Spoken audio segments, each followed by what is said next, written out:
اعوذ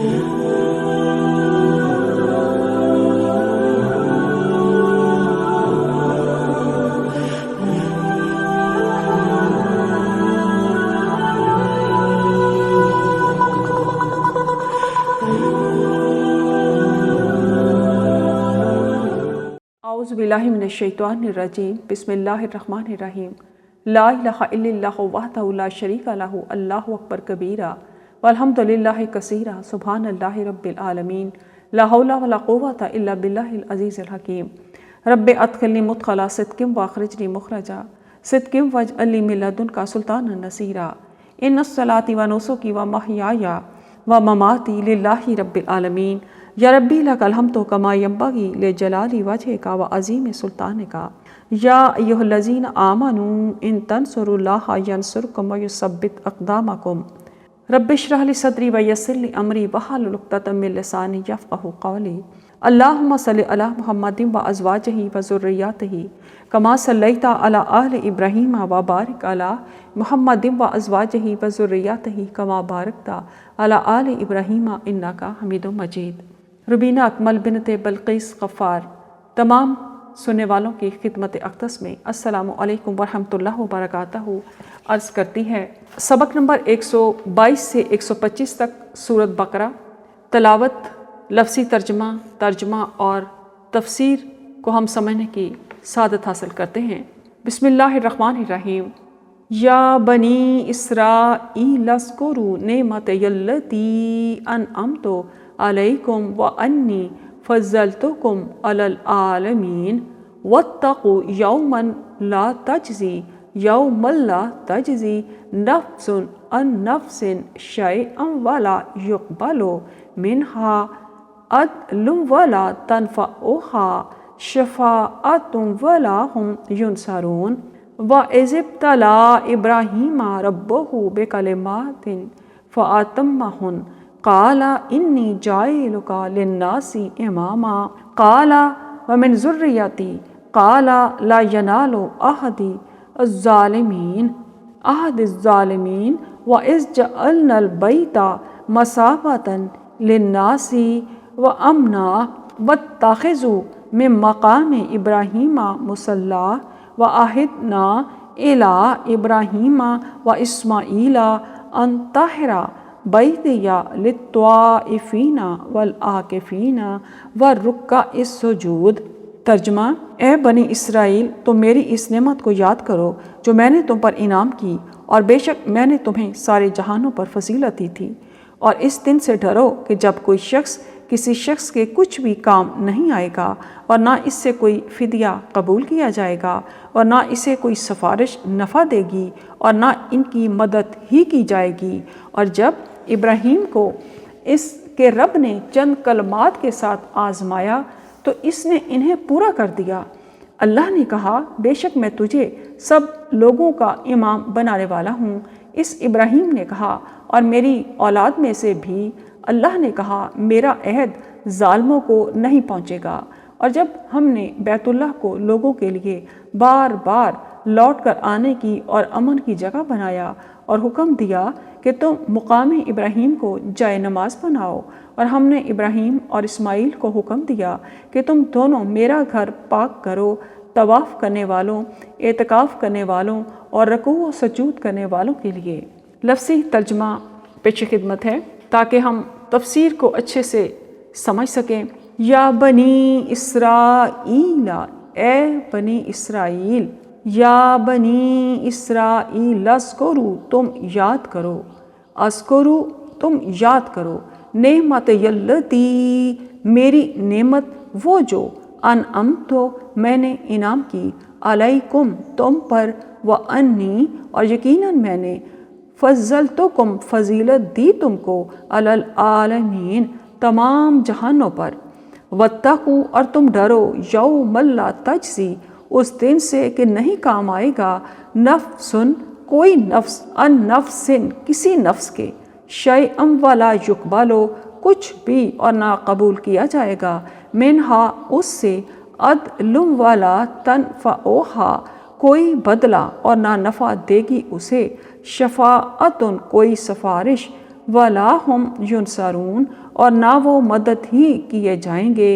وَإِذِ ابْتَلَىٰ، اور یاد کرو جب آزمایا ابراہیم کو ربہ، اس کے رب نے، بے کلمات، چند کلمات کے ساتھ، فَأَتَمَّہُنَّ، تو اس نے پورا کر دیا انہیں۔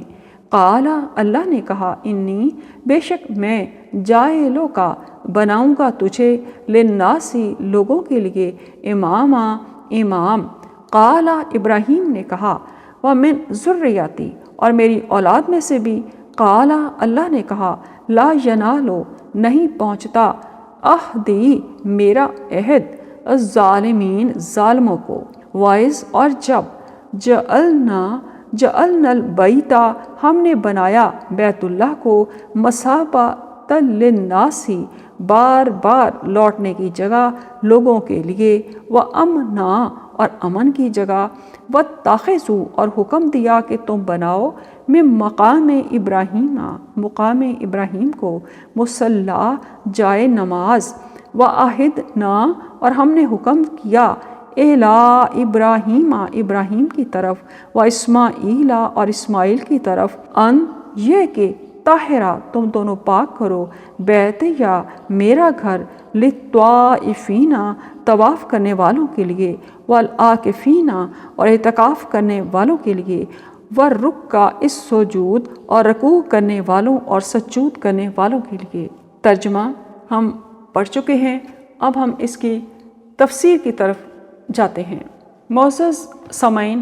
میں آپ کو سورۃ بقرہ کے شروع میں بھی بتا چکی ہوں، اور اب دوبارہ میں اسے بتا رہی ہوں کہ سورۃ بقرہ کے دو حصے ہیں۔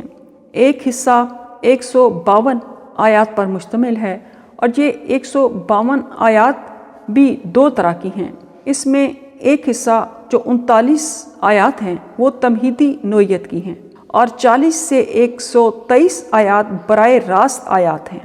اور 124 سے 152 تک تبدیلی اور تحویلی والی آیات ہیں، اور 19 رکوع سے آخر تک براہ راست مسلمانوں سے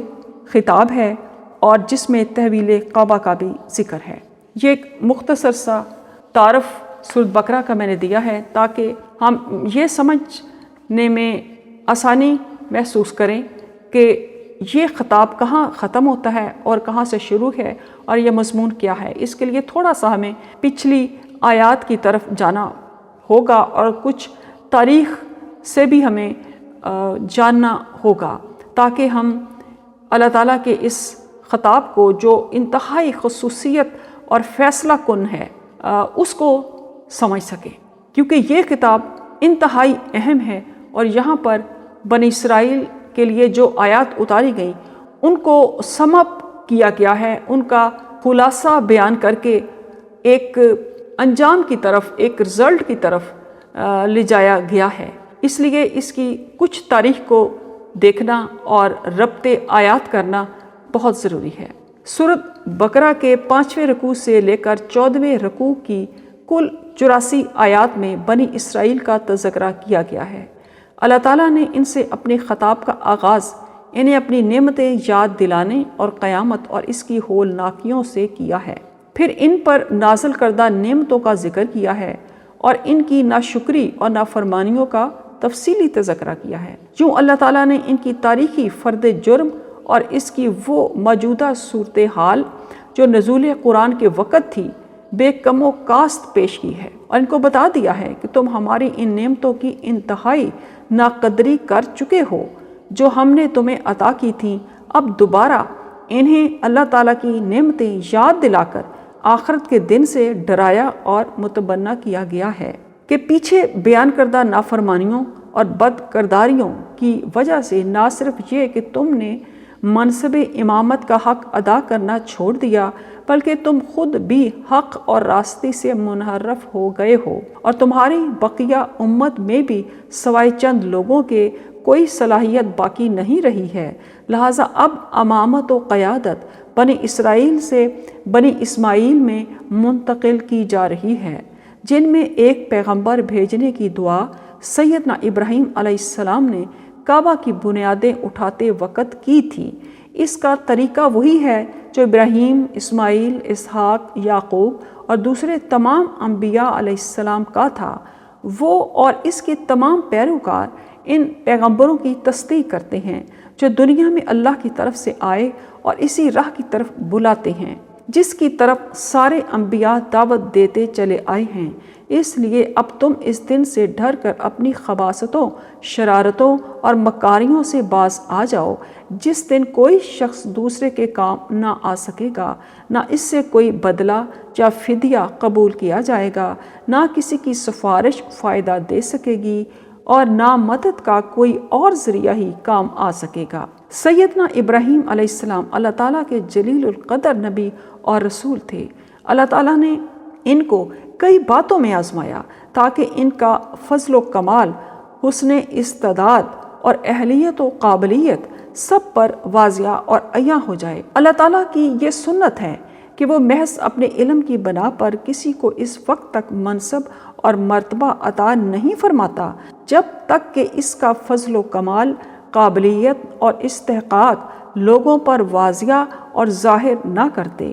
یہی فضل و کمال اور قابلیت واضح کرنے کے لیے اللہ تعالیٰ نے سیدنا ابراہیم علیہ السلام کا چند باتوں میں امتحان لیا، جسے انہوں نے دل و جان اور کمال مسرت کے ساتھ بغیر کمی پیشی کے پورا کر دیا۔ یہ باتیں کون سی تھیں؟ بعض مفسرین نے ان سے والد، قوم اور نمرود کو توحید کی دعوت، بت پرستی، ستارہ پرستی اور شاہ پرستی کی تردید، آگ میں پھینکے جانے پر صبر، پھر عراق سے ہجرت، فرعون مصر کی دست درازی کے باوجود استقامت، بیوی بچے کو بے آب و گیا وادی میں چھوڑنا اور اکلوتے بیٹے اسماعیل علیہ السلام کو ذبح کرنے پر مکمل آمادگی کا اظہار وغیرہ مراد لیا ہے۔ سیدنا عبداللہ بن عباس رضی اللہ تعالیٰ عنہ نے ان باتوں سے طہارت اور صفائی کے امور مراد لیے ہیں۔ وہ فرماتے ہیں کہ اللہ تعالیٰ نے سیدنا ابراہیم علیہ السلام کو طہارت کے ساتھ آزمایا، جن میں سے 5 چیزیں سر کے متعلق ہیں اور 5 چیزیں باقی جسم کے متعلق ہیں۔ سر سے متعلق یہ چیزیں ہیں: مونچھیں کاٹنا، کلی کرنا، وضو کے دوران ناک میں پانی چڑھانا، مسواک کرنا اور سر کے درمیان سے مانگ نکالنا۔ بقیہ جسم کے متعلق چیزیں یہ ہیں: ناخن کاٹنا، زیر ناف بال صاف کرنا، ختنہ کرانا، بغلوں کے بال نوچنا اور بول و براز کے بعد پانی سے استنجا کرنا۔ نبی کریم صلی اللہ علیہ وآلہ وسلم نے بھی ان 10 باتوں کو امور فطرت میں شمار کرتے ہوئے انہیں اپنانے کی ترغیب دی ہے۔ بعض اہل علم کے مطابق ان باتوں سے بیت اللہ کی تعمیر و تطہیر، مناسک حج کی ادائیگی، اللہ تعالیٰ کا فرما بردار ہو جانے کا اقرار اور اس کا عملی ثبوت مراد ہے۔ لیکن حقیقت یہ ہے کہ سیدنا ابراہیم علیہ السلام کے امتحانات میں یہ سب باتیں شامل تھیں۔ اللہ تعالیٰ نے انہیں جو بھی حکم دیا انہوں نے وہ پورا کر دکھایا، حتیٰ کہ بڑھاپے کے سہارے اور اکلوتے نور نظر کے ذبح کا حکم ملا تو وہ بھی پورا کر دیا۔ 80 سال کی عمر میں اپنا ختنہ کرنے کا حکم ہوا تو اس پر بھی عمل کیا۔ ان امتحانات میں کامیابی پر سیدنا ابراہیم علیہ السلام کو صلے میں امامت خلق اور پیشوائی کا انعام دیا گیا۔ وہ لوگوں کے لیے اسوہ حسنہ اور نمونہ بنا دیے گئے، چنانچہ ان کا اتباع اور پیروی حقانیت کی دلیل ہے، ان کی مخالفت گمراہی کی دلیل ہے۔ ان کی ملت تمام عالم کے لیے اساسی دستور کی حیثیت رکھتی ہے۔ یہی وجہ ہے کہ یہود و نصارہ، مشرکین عرب اور مسلمان سبھی سیدنا ابراہیم علیہ السلام کو اپنا امام اور پیشوا مانتے ہیں۔ سیدنا ابراہیم علیہ السلام کو اللہ تعالیٰ نے امامت کے منصب سے نوازا تو انہوں نے اللہ تعالیٰ سے دعا کی کہ میری بقا قیامت تک ممکن نہیں ہے، اس لیے امامت کی بقا کے لیے یہ عظیم منصب میری اولاد میں باقی کر دینا۔ اللہ تعالیٰ نے ان کی یہ دعا قبول فرمائی، جیسا کہ ارشاد باری تعالیٰ ہے وَجَعَلْنَا فِي ذُرِّيَّتِهِ النُّبُوَّةَ وَالْكِتَابَ، اور ہم نے نبوت اور کتاب ان کی اولاد میں رکھ دی۔ حضرت نوح علیہ السلام کے بعد حضرت ابراہیم علیہ السلام پہلے نبی ہیں جن کو اللہ تعالیٰ نے اسلام کی عالمگیر دعوت پھیلانے کے لیے مقرر کیا تھا۔ انہوں نے پہلے خود عراق سے مصر تک اور شام و فلسطین سے ریگستان عرب کے مختلف گوشوں تک برسوں گشت لگا کر اللہ کی اطاعت و فرما برداری یعنی اسلام کی طرف لوگوں کو دعوت دی۔ پھر اپنے اس مشن کی اشاعت کے لیے مختلف علاقوں میں خلیفہ مقرر کیے۔ شرق اردن میں اپنے بھتیجے حضرت لوط علیہ السلام کو، شام و فلسطین میں اپنے بیٹے حضرت اسحاق علیہ السلام کو اور اندرون عرب میں اپنے بڑے بیٹے حضرت اسماعیل علیہ السلام کو مامور کیا۔ پھر اللہ تعالیٰ کے حکم سے مکے میں وہ گھر تعمیر کیا جس کا نام کعبہ ہے، اور اللہ ہی کے حکم سے وہ اس مشن کا مرکز قرار پایا۔ حضرت ابراہیم علیہ السلام کی نسل سے دو بڑی شاخیں نکلیں، ایک حضرت اسماعیل علیہ السلام کی اولاد جو عرب میں رہی۔ قریش اور عرب کے بعض دوسرے قبائل کا تعلق اسی شاخ سے تھا، اور جو عرب قبیلے نسلاً حضرت اسماعیل علیہ السلام کی اولاد نہ تھے، وہ بھی چونکہ ان کے پھیلائے ہوئے مذہب سے کم و بیش متاثر تھے، اس لیے وہ اپنا سلسلہ انہی سے جوڑتے تھے۔ دوسرے حضرت اسحاق علیہ السلام کی اولاد جن میں حضرات یعقوب علیہ السلام، یوسف علیہ السلام، موسیٰ علیہ السلام، داؤد علیہ السلام، سلیمان علیہ السلام، یحییٰ علیہ السلام، عیسیٰ علیہ السلام اور بہت سے انبیاء علیہ السلام پیدا ہوئے۔ جیسا کہ حضرت یعقوب علیہ السلام کا نام چونکہ اسرائیل تھا، اس لیے یہ نسل بنی اسرائیل کے نام سے مشہور ہوئی۔ ان کی تبلیغ سے جن دوسری قوموں نے ان کا دین قبول کیا، انہوں نے یا تو اپنی انفرادیت ہی ان کے اندر گم کر دی، یا وہ نسلاً تو ان سے الگ رہے مگر مذہباً انہی کے تابع رہے۔ اسی شاخ میں جب پستی و تنزل کا دور آیا تو پہلے یہودیت پیدا ہوئی اور پھر عیسائیت نے جنم لیا۔ حضرت ابراہیم علیہ السلام کا اصل کام دنیا کو اللہ کی اطاعت کی طرف بلانا اور اللہ کی طرف سے آئی ہوئی ہدایت کے مطابق انسانوں کی انفرادی اور اجتماعی زندگی کا نظام درست کرنا تھا۔ وہ خود اللہ کے مطیع تھے، اس کے دیے ہوئے علم کی پیروی کرتے تھے، دنیا میں اس علم کو پھیلاتے تھے اور کوشش کرتے تھے کہ سب انسان مالک کائنات کے مطیع ہو کر رہیں۔ یہی خدمت تھی جس کے لیے وہ دنیا کے امام و پیشوا بنائے گئے تھے۔ ان کے بعد یہ امامت کا منصب ان کی نسل کی اس شاخ کو ملا جو حضرت اسحاق علیہ السلام اور حضرت یعقوب علیہ السلام سے چلی اور بنی اسرائیل کہلائی۔ اسی میں انبیاء پیدا ہوتے رہے، اسی کو راہ راست کا علم دیا گیا، اسی کے سپرد یہ خدمت کی گئی کہ اس راہ راست کی طرف اقوام عالم کی رہنمائی کرے، اور یہی وہ نعمت تھی جسے اللہ تعالیٰ بار بار اس نسل کے لوگوں کو یاد دلا رہا ہے۔ اس شاخ نے حضرت سلیمان علیہ السلام کے زمانے میں بیت المقدس کو اپنا مرکز قرار دیا، اس لیے جب تک یہ شاخ امامت کے منصب پر قائم رہی، بیت المقدس ہی دعوت اللہ کا مرکز اور خدا پرستوں کا قبلہ رہا۔ ابھی پچھلے 10 رکوعوں میں اللہ تعالیٰ نے بنی اسرائیل کو خطاب کر کے ان کی تاریخی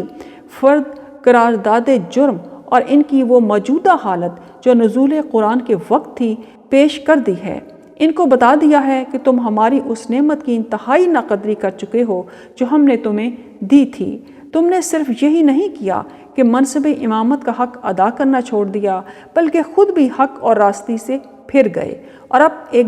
نہایت قلیل عنصر صالحہ کے سوا تمہاری پوری امت میں کوئی صلاحیت باقی نہیں رہی۔ اس کے بعد اب انہیں یہ بھی بتایا جا رہا ہے کہ امامت ابراہیم علیہ السلام کے نطفے کی میراث نہیں ہے، بلکہ یہ اس سچی اطاعت و فرما برداری کا پھل ہے جس میں ہمارے اس بندے نے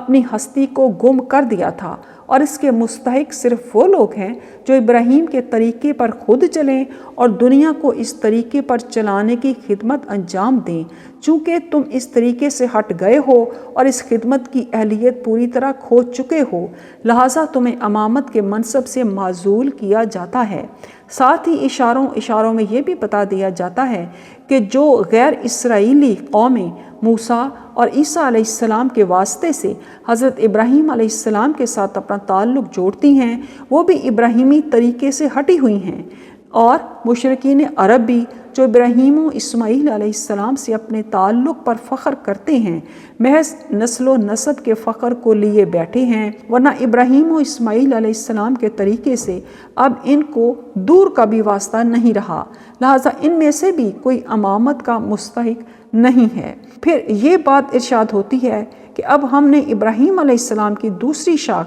بنی اسماعیل علیہ السلام میں وہ رسول پیدا کیا ہے جس کے لیے ابراہیم علیہ السلام اور اسماعیل علیہ السلام نے دعا کی تھی۔ اس کا طریقہ وہی ہے جو ابراہیم علیہ السلام، اسماعیل علیہ السلام، اسحاق علیہ السلام، یعقوب علیہ السلام اور دوسرے تمام انبیاء علیہ السلام کا تھا۔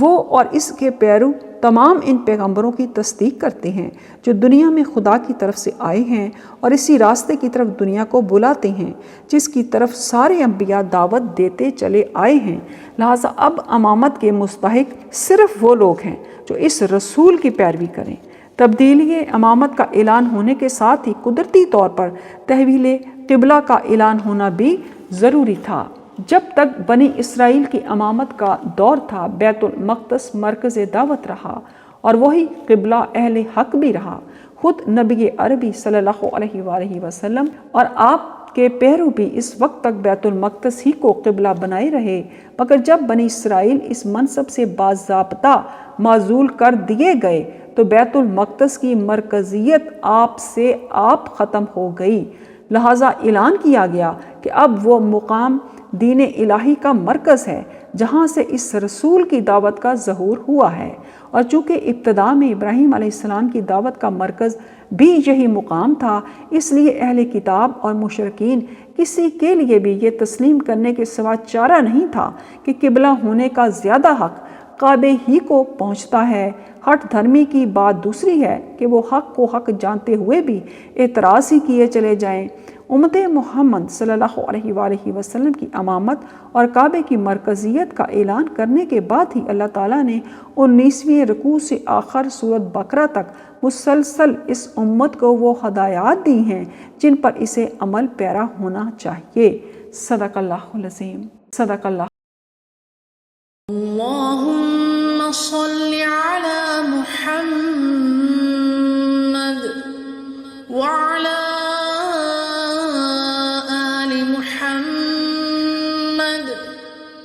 كما صليت على إبراهيم وعلى آل إبراهيم إنك حميد مجيد۔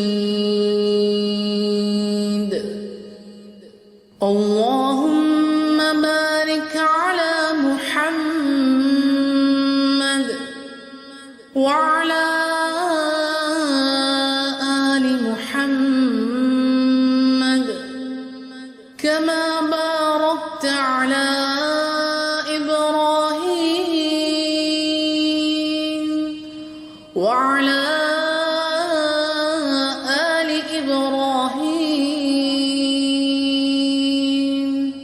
إنك حميد